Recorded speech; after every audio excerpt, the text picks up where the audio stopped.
friends. I hope you can hear me well. I can do another update outside because it's no longer raining. Um, Fun times we're living in, but I've had a really interesting experience. Uh, Through my Bulgarian connections, I got invited to represent the sovereigntist point of view for a Bulgarian national television. It's not the state-owned one; it's the biggest private one.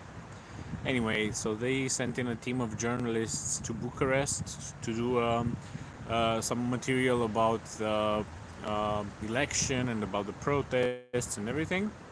So I was asked to give the, let's say, sovereigntist point of view for their small evening news clip. And it was such a strange experience because it's been quite some time since I spoke to somebody that biased and that I don't know, deeply entrenched in his own narrative and in his own beliefs. So I realized, wow, we will never come back to the order that used to be before 2020, just because the media, the traditional media, has been such a tool for propaganda. Their level of indoctrination is just unbelievable. So of course, this is a Bulgarian journalist. He has no vested interests in Romania. He just has the, of course, NATO point of view and shares all the tropes of the Western narrative regarding everything that happened from 2020 onwards, probably even earlier. So they basically came to Bucharest to cover the protests, the pro-democracy protests, and to report on Romania's dangerous descent towards fascism and Putinism. And of course, I did not know what their bias was and why they wanted to ask me a couple of questions to include in their clip. But it was because they needed somebody to play the crazy guy.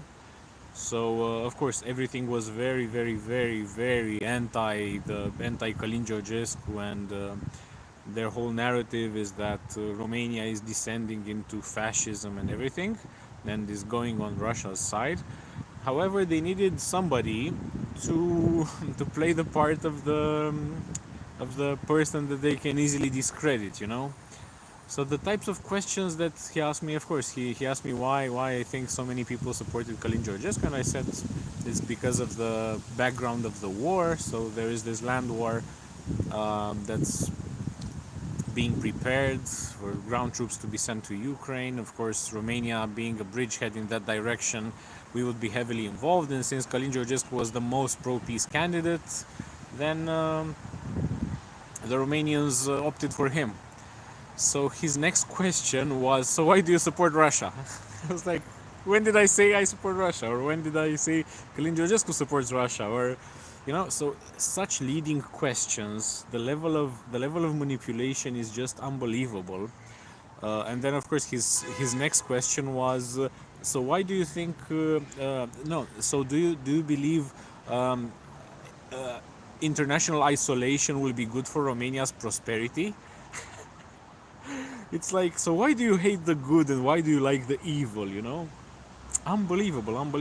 That this is even more unbelievable because we had a discussion beforehand.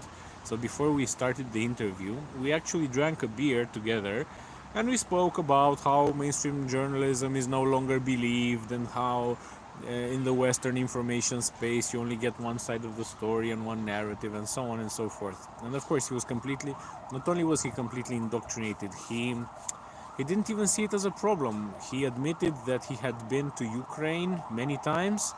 Basically, he was among those people sent to film the atrocities done by the Russian army. So to do these pieces on how the Russians are just committing genocide in Ukraine, and how they're just subhuman, and how the Ukrainians are brave people. He even said about the Azov battalion that Even the supporters of Levski Sofia have swastika tattoos. That doesn't mean anything. That doesn't mean they're neo-Nazis, and they're very well educated and whatever. So basically, he went there. He went to Ukraine several times. They showed him around. They introduced him to some stage experience of the thing. He not only believed it, but he like took it as a mission for himself. So when I said that Romania does not want to commit suicide by joining the war against the biggest military power of the planet, he said, "So why do you want Ukraine to lose?" And I was like, "Okay, I did not actually say that I want Ukraine to lose. I said that Romania should not commit suicide." And he continued, "So why don't you want to help Ukraine? Why do you want the Western countries to let Ukraine fail?" And I had to insist, to keep on insisting. I'm not saying that I want Ukraine to fail. I'm saying that Romania should not commit suicide. It's something different. That Romanian men should not be sent to the Dnieper River to dig up trenches, and to die for Ukraine. Uh, and his questions were so manipulative, so manipulative, and yeah, you could see his growing anger because of the fact that I was not exactly answering to his playbook, so I was not answering his leading questions in the manner that he was asking them, and I was not giving him the answers that he wanted to include in the news clip, to say that I don't know, that I am pro-Russia, or that I'm a fascist or whatever, because first he went and made interviews with the protesters, who say that fascism is coming and so on, and they are the anti-fascist fighters. And then for his hit piece, he wanted to interview a fascist, and apparently I was the fascist. I was the idiot who was supposed to defend fascism and to defend isolationism and to say that Romania wants to join Russia or stuff like this. So the depths of propaganda to which journalism, the mainstream journalist profession, is sinking right now is just unbelievable. So he explained to me how he is a rabid, not an advocate. An advocate would be too light of a word. He's a staunch, rabid Russian hater for like racial reasons. He actually believes that they're an inferior Mongol race that came to conquer Europe, whatever. And all the Ukrainians are just brave freedom fighters and well educated and whatever. And that the Russians entered Ukraine to commit genocide, and they are mass murdering civilians and raping everybody, and mass graves. So the whole imagery of the Holocaust portrayed there.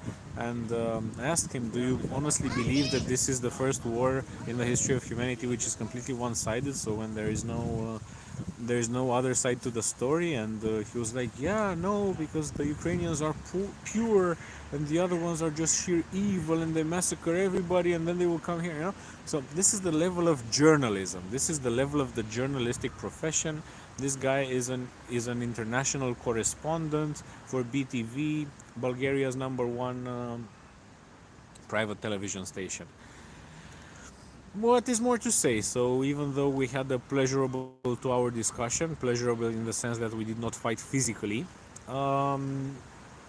I could not get him to see the fact that he's extremely biased. When I tried to tell him that this is why people don't trust mainstream media anymore, because it is so overtly partisan and so overtly biased and so overtly one-sided, he kept on saying that he's a professional, he's been doing this for 20 years, and he knows how to do his job well, and the Russians are subhuman, and everything. The whole imagery of the fight of good against evil, and why don't we want to join the fight for the good. So for him, joining the war is not a sacrifice that we might do. It's a perk.